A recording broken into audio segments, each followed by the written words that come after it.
Salam olsun əziz və böyük Türk millətim. Salam olsun MGTV izləyicilərimiz. Salam olsun Mustafa bəy sizə.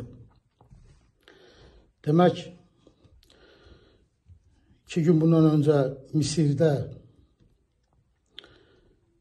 dövlət başçılarının və başbakanların görüşləri, Donald Trump'ın da ora gəlməsi və dalga keçməsi.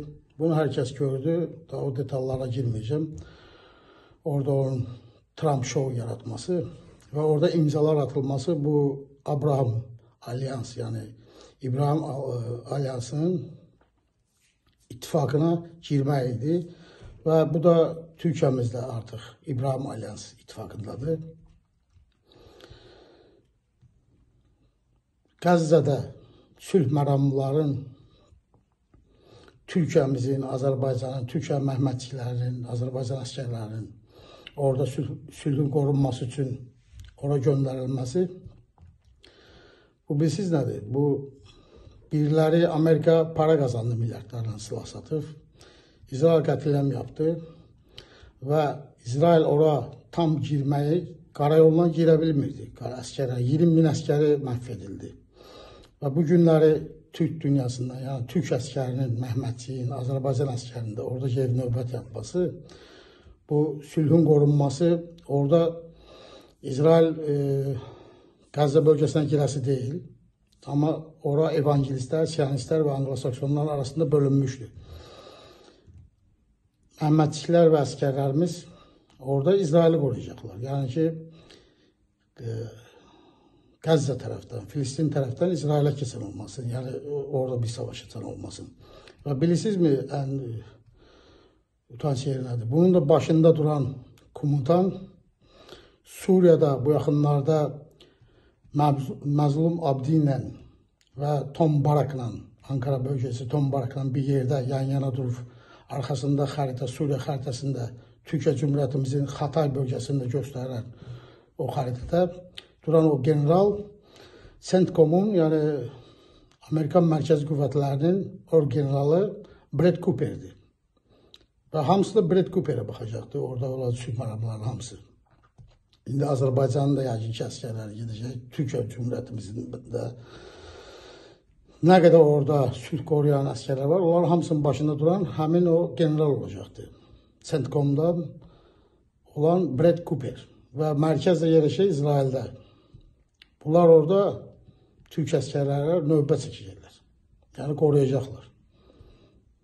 Qəzza tərəfdə nə var ki, qorusunlar? Və Qəzzənin də içində bu günləri İsrail-Qəzza savaşında, Hamas savaşında satılmış, öz millətinə qarşı satılmış Fələstin çetələri var idi.